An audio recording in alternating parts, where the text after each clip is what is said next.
आपको रामचेत मोची याद है? हाँ, वही रामचेत मोची जिन्हें राहुल का दोस्त बताया जा रहा था, वही रामचेत मोची जिनके घुमटी पर राहुल गांधी रुके थे, टूटी हुई चप्पल सिली थी, जिसकी तस्वीरें बहुत तेजी से वायरल हुई थी। 2024 की बात है, जब सुल्तानपुर की एक छोटी सी घुमटी पर राहुल गांधी उस चप्पल सिलने वाले मोची की पूरी कहानी सुनने गए थे। ये समझने गए थे कि एक मोची कितना कमा लेता है, उसकी जिंदगी कैसे चलती है। और उसके बाद पता चला कि रामचेत मोची को सम्मान नहीं मिल रहा है, उस तरीके की इज्जत नहीं मिल रही है जितना उनके पास तजुर्बा है।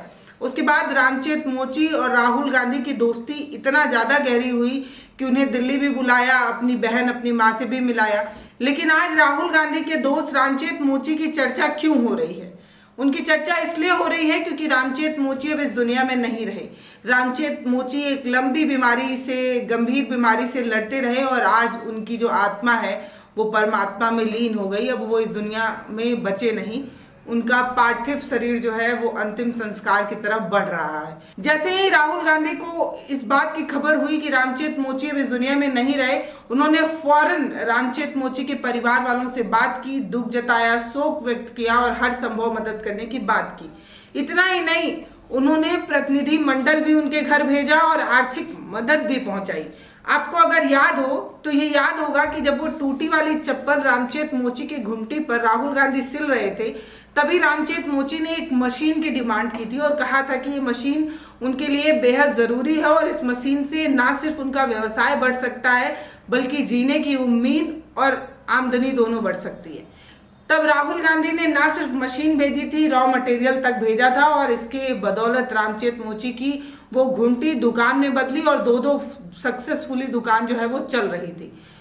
अब मैं आपको एक बात बताऊं, ये बात सिर्फ मैं नहीं बता रही, ये बात राहुल गांधी ने खुद ही बताई है। बिहार विधानसभा चुनाव में कई बार राहुल गांधी ने रामचेत मोची का जिक्र किया। ऐसा लग रहा था कि राहुल गांधी रामचेत मोची का जिक्र कर दलित वोटर को अपनी तरफ खींचने की कोशिश कर रहे हैं। लेकिन आप सोचिए कि एक नेता जो इतना बड़ा नेता है, उसके जहन में आज भी एक शख्स बसा हुआ है, रमा हुआ है। और तभी तो, नहीं तो हम भी बोले जाते हैं, हमें बहुत सारी चीजें याद नहीं रहती, लेकिन उन्हें रामचेत मोची याद है, जिसकी चर्चा वो कई बार कर चुके हैं। बिहार के खगड़िया में जब मंच से राहुल गांधी बोल रहे थे तो उन्होंने बताया कि भारत का जो युवा है ना, बिहार का जो युवा है, उसके पास हुनर बहुत है, लेकिन सरकार मदद नहीं कर रही, सरकार मदद नहीं करना चाहती। अगर सरकार सही से मदद कर दे तो हर युवा ना सिर्फ स्किल्ड है बल्कि उसे रोजगार भी मिल सकता है, उसका व्यवसाय भी बढ़ सकता है। राहुल गांधी ने खगड़िया में ना सिर्फ रामचेत मोची को याद किया बल्कि पूरी कहानी भी तसल्ली से वहां पर उस मंच पर साझा की थी। दरअसल रामचेत मोची जो है, उन्हें कैंसर और टीबी जैसी गंभीर बीमारी थी जिसकी वजह से उनका निधन हो गया। लेकिन ऐसा नहीं है कि वो बीमार पड़े तो राहुल ने उनका साथ नहीं दिया। राहुल को जैसे ही ये खबर लगी थी कि उनकी बीमारी की जानकारी हुई थी कि रामचेत मोची बीमार हैं, तब से राहुल गांधी जो है वो उनका इलाज भी करा रहे थे। उनका इलाज प्रयागराज के कैंसर हॉस्पिटल में राहुल गांधी द्वारा कराया जा रहा था। ये सुनकर कितना अलग सा लगता है कि एक सड़क किनारे छोटी सी घुमटी, हम खुद वहां गए हुए थे, हमारी वीडियोस भी अगर आपने देखी होगी तो आपको याद होगा, 2024 की बात है, कि कैसे एक सड़क किनारे एक छोटी सी घुमटी है और वहां वो उस घुमटी पर राहुल गांधी बैठे, उतनी देर तक उन्होंने बात की, एक टूटी हुई चप्पल सिली और उसके बाद ये रिश्ता इतना गहरा हुआ कि उन्हें दिल्ली में अपने घर तक बुला लिया था। रामचेत मोची को राहुल गांधी ने दिल्ली बुलाया था और ये रिश्ता इतना बढ़ा कि फिर मशीन भेजना, रॉ मटेरियल भेजना और जैसे ही उन्हें पता चला कि वो बीमार हैं, उनका इलाज तक करना।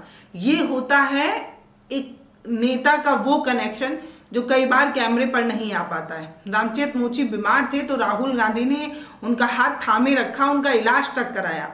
अब मैं आपको बता दूं, अमेठी और सुल्तानपुर से तमाम बड़े नेता, जैसे जिला अध्यक्ष टाइप नेता को जो है और उनके कार्यकर्ताओं को जो है, कांग्रेस कार्यकर्ताओं को रामचेत मोची के घर भेजा गया है और आर्थिक मदद जो है रामचेत मोची के परिवार वालों को सौंपी गई है। मतलब आप समझ रहे हैं कि जिंदगी के साथ तो राहुल गांधी खड़े हुए थे, अब जिंदगी के बाद भी राहुल गांधी खड़े हैं। अंतिम संस्कार कराने में जो भी मदद पहुंचाई जा सकती है वो मदद पहुंचाई जा रही है। राहुल गांधी ने उनके बेटे राघव राम से भी बात की और उनसे सब कुछ पूछा जाना और ये भी कहा कि कोई भी ज़रूरत हो आप हमें कॉल कर सकते हैं, एनी टाइम, कभी भी। ये होता है एक नेता की वो छवि जो शायद हर नेता बनाने की कोशिश करता है लेकिन बना नहीं पाता है। राहुल ने जिस तरीके से भारत जोड़ो यात्रा के बाद अपने आप को बदला है, भारत में रमने की कोशिश की है, हर तबके में दिखने की कोशिश की है ना, ये उनकी छवि को बहुत बहुत अलग तरीके से बदल चुका है। जिस तरीके से हमारा जो गोदी चैनल है, टीवी मीडिया है, वो राहुल को पप्पू बनाने पर तुला हुआ था, आज वो भी मजबूर है कि उसे राहुल पर चर्चा करनी पड़ रही है। क्यों? क्योंकि राहुल गांधी ने ये नाम कमाया है अपने मेहनत के बल पर, अपने काम करने के तरीके के बल पर। कभी वो कूली के बीच होते हैं, कभी किसी मजदूर के साथ गारा माटी मिट्टी ढोते नजर आते हैं। अलग अलग तबकों के बीच राहुल गांधी इतना नॉर्मल रहते हैं ना, उतना नॉर्मल कोई नेता बन नहीं पाता है। वो किसी बूढ़ी औरत, किसी बच्चे, सबसे मिल लेते हैं, किसी की गाल पे किस कर लेते हैं, इतना नॉर्मल बिहेव कर लेते हैं ना, इतना कोई कर नहीं पाता है। नेता जो हमारे बीच का है ये दिखने की तो बहुत कोशिश करता है, लेकिन वो हमारे बीच का है वो तब दिखता है जब आप राहुल गांधी की कोई तस्वीर देखते हैं। वो जिससे भी मिलते हैं उसके हो जाते हैं या उसको ग्रैब कर लेते हैं, उसके जैसे रिएक्ट करने लगते हैं। एकदम बिल्कुल ऐसा लगता ही नहीं कि वो कोई बहुत बड़े नेता हैं, नेता विपक्ष हैं। इतनी बड़ी लोकसभा में नेता विपक्ष की कुर्सी पर बैठने वाला शख्स हमारे बगल में बैठा है। मुझे लगा कि इस पर बात करना इसलिए जरूरी है क्योंकि आप एक नेता को किस तरीके से देखते हैं और किस तरीके से वो नेता आपके सामने दिखने की कोशिश करता है, इन दोनों में फर्क होता है। एक शख्स होता है जो मुखौटा पहनकर आपके सामने आता है और ये दिखाने की कोशिश करता है कि देखिए हम ऐसे हैं, लेकिन असल में उसकी छवि और उसका कैरेक्टर कुछ अलग होता है। और एक ऐसा होता है जो बिना मुखौटे के, बिना किसी मिलावट के, प्योर हार्ट के साथ आपके बीच होता है। और जब वो आपके साथ होता है या जब वो आपके बीच होता है तो आपको ऐसा लगता ही नहीं है कि वो आप में से नहीं है। राहुल वैसे बन चुके हैं, जिस तरीके से वो लोगों से मिलते हैं, जिस तरीके से वो बातचीत करते हैं, या जिन शख्स से भी वो मिलकर गए हैं, जब भी आप उनसे पूछेंगे तो वो यही कहेंगे कि ऐसा लगा ही नहीं कि इतना बड़ा आदमी, इतने बड़े नेता हमारे साथ आए थे। क्योंकि वो किसी दिखावट नहीं करते हैं, वो किसी तरीके का नौटंकी या बनावट करने की कोशिश नहीं करते। और यहाँ एक बात मैं साफ कर रही हूँ, बहुत सारे लोग आकर जो ये कहने की कोशिश करेंगे कि हम जो है राहुल के फैन हैं या एक तरफा बात करते हैं, ऐसी बात बिल्कुल भी नहीं है। क्योंकि जो काम कर रहा है ना उसकी बात करना जरूरी है।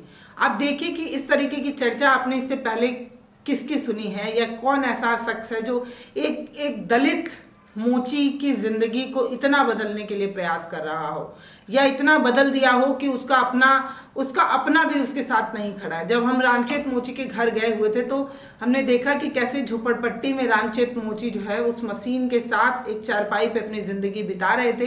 और उन्होंने बताया कि परिवार में उनके बेटा और बहू जो है उनसे उनका उतना पट्टा नहीं, उतनी देखरेख नहीं होती है। लेकिन राहुल के बारे में जब रामचेत मोची से बात की जाती थी, उनके चेहरे पर एक अलग तरीके की मुस्कुराहट थी। ये वो सुकून है जो राहुल ने रामचेत मोची के जिंदगी में देने की कोशिश की। फिलहाल रामचेत मोची अब इस दुनिया में है नहीं, उनकी आत्मा को भगवान शांति दे। ये वीडियो आपको कैसी लगी है ये आप हमें कमेंट सेक्शन में लिखकर बताइएगा। जो भी सलाह सुझाव हो वो लिखते रहिएगा, लेकिन चैनल को सब्सक्राइब कर लीजिएगा। बहुत धन्यवाद।